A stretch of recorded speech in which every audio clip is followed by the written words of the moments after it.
Assalamualaikum warahmatullahi wabarakatuh. Saya Nabila Arfiana dan teman saya Alexandra Dinda dari kelas KG ingin menyampaikan tentang penyalahgunaan alkohol pada kalangan remaja.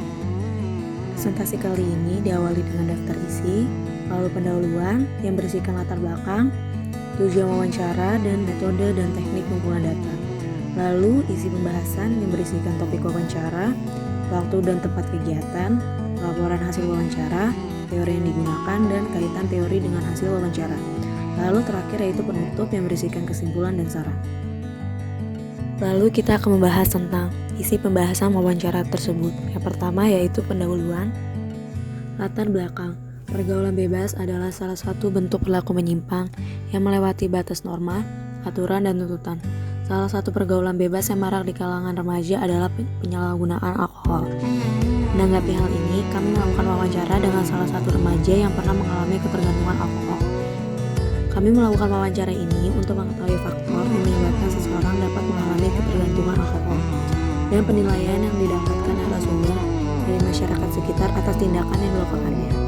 Pada laporan hasil wawancara ini, kami juga mengulas bagaimana narasumber dapat mengurangi konsumsi alkohol. Kegiatan wawancara ini dilakukan untuk memenuhi ulangan akhir semester 2 pada mata kuliah Sosiologi Perilaku Menyimpang. Tujuan wawancara: 1. Untuk memenuhi ulangan akhir semester 2 pada mata kuliah Sosiologi Perilaku Menyimpang. 2. Untuk memperoleh informasi dari narasumber mengenai faktor yang menyebabkan narasumber mengalami ketergantungan alkohol dan penilaian didapatkan narasumber dari masyarakat sekitar atas tindakan yang dilakukannya. 3. Menambah wawasan dan melatih diri untuk menganalisis hasil wawancara dikaitkan dengan teori yang telah dipelajari. Metode dan teknik pengumpulan data. Metode dan teknik pengumpulan data dilakukan dengan cara melakukan wawancara melalui video call via WhatsApp. Hal ini dilakukan karena situasi yang tidak memungkinkan untuk wawancara secara langsung dengan narasumber. Kita akan beralih tentang isi pembahasan topik wawancara tersebut. Topik wawancara yang kami angkat yaitu penyalahgunaan alkohol di kalangan remaja. Waktu dan tempat wawancara. Wawancara ini dilaksanakan pada hari Jumat 5 Juni 2020 pukul 19 sampai selesai. Tempat di rumah masing-masing melalui video call via WhatsApp. Laporan hasil wawancara. Narasumber dengan inisial bernama Gap, usia 19 tahun, status mahasiswa.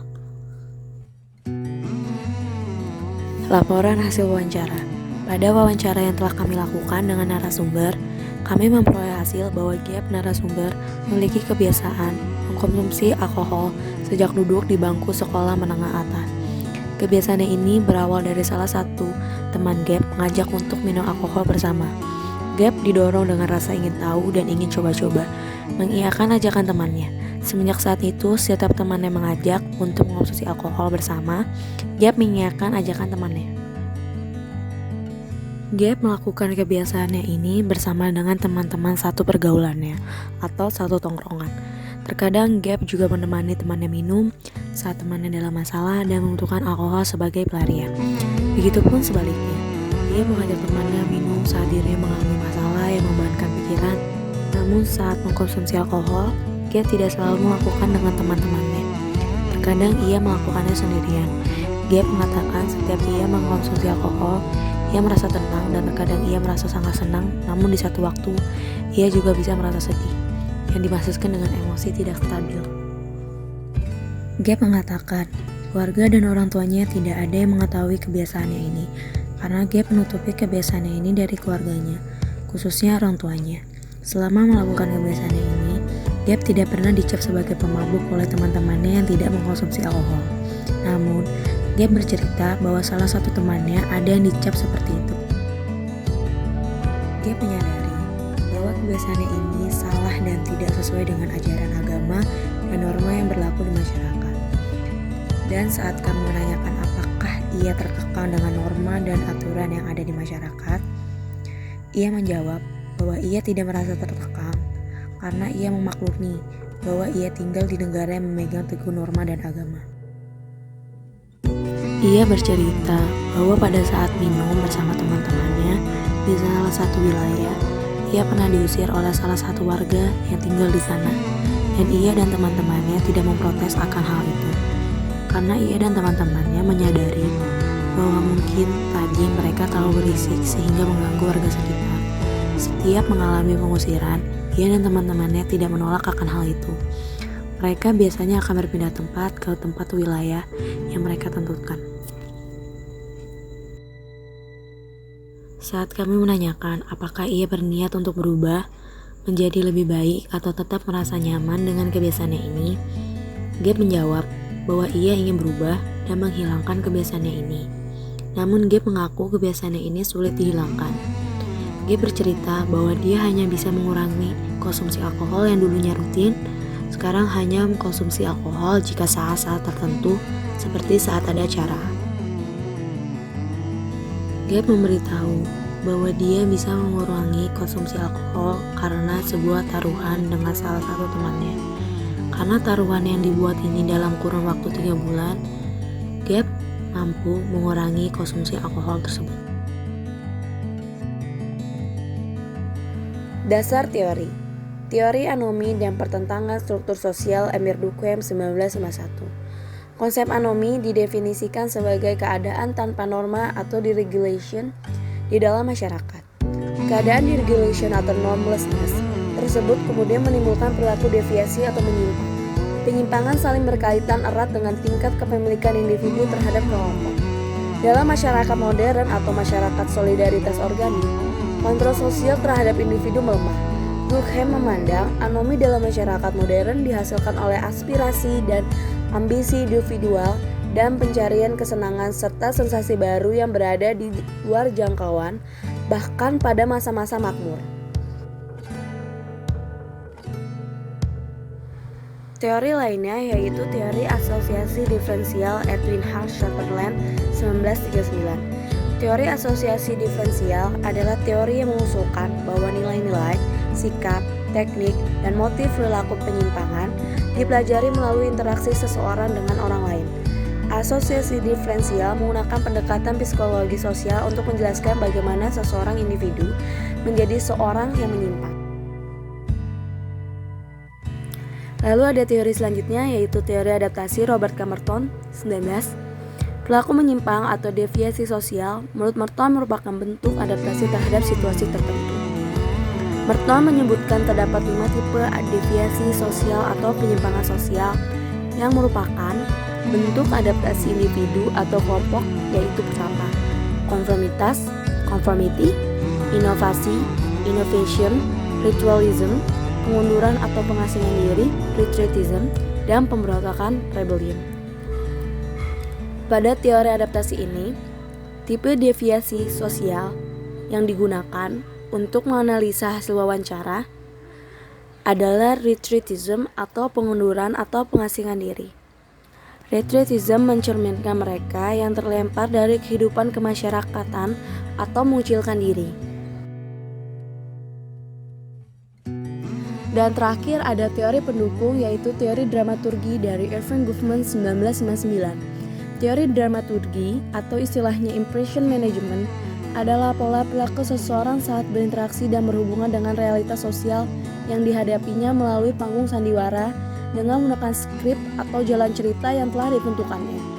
Sandiwara ini dilakukan untuk memberi kesan yang baik untuk mencapai tujuan yang diinginkan aktor. Tujuan dari presentasi diri ini adalah penerimaan penonton akan manipulasi. Bila seseorang aktor berhasil, maka penonton akan melihat aktor sesuai sudut yang memang ingin diperlihatkan oleh aktor tersebut. Goffman melihat bahwa ada perbedaan acting saat aktor berada di atas panggung atau front stage dan di belakang panggung backstage di drama kehidupan. Kaitan teori dengan hasil wawancara menurut sudut pandang teori anomi.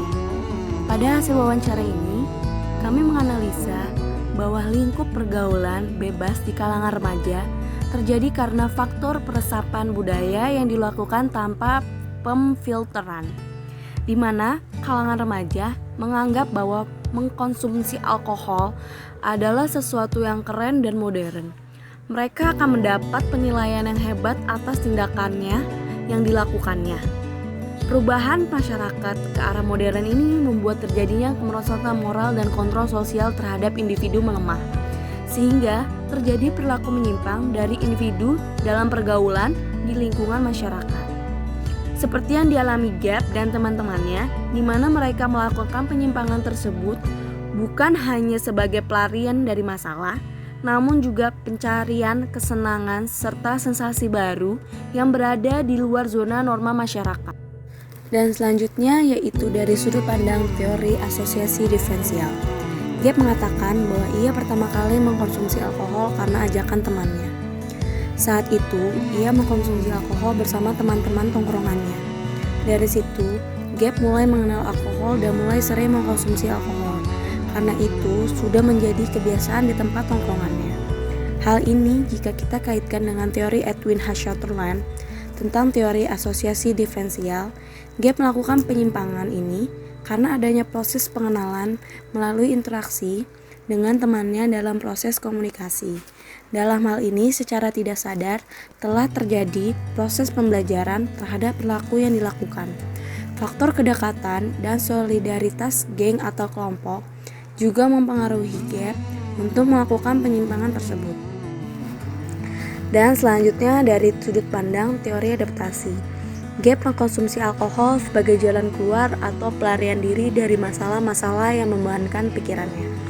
Gap merasa jika ia mengkonsumsi alkohol, ia akan merasa lebih tenang dan lepas.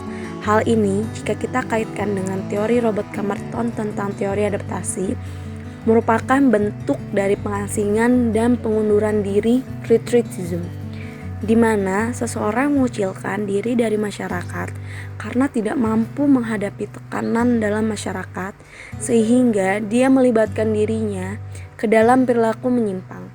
Hal ini juga karena faktor seseorang tidak mampu mengekspresikan dirinya secara benar atas setiap masalah dan tekanan yang dihadapinya, sehingga melakukan tindakan yang menyimpang sebagai bentuk pengekspresian diri.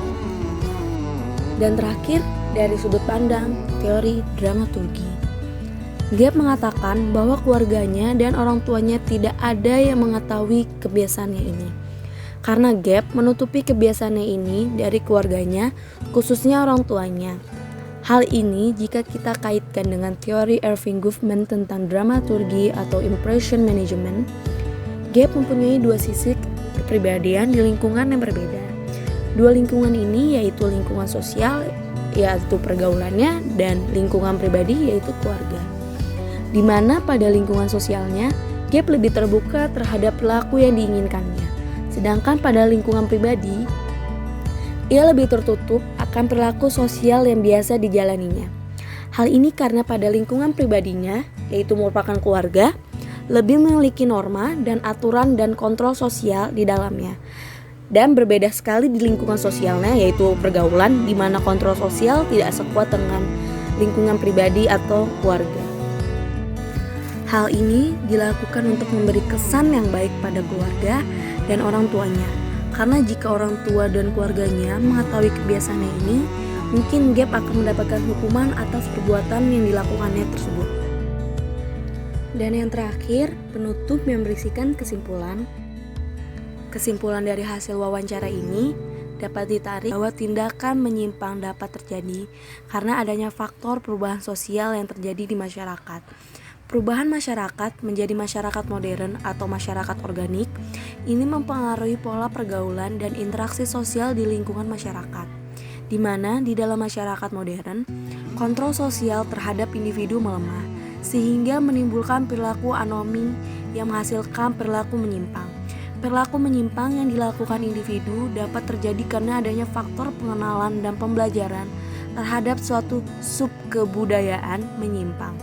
Perilaku menyimpang ini dilakukan bukan hanya karena faktor individu tidak mampu mengikuti norma dan tuntutan yang ada di masyarakat, namun juga penyimpangan ini dilakukan untuk mencari kesenangan serta sensasi baru yang berada di luar zona norma.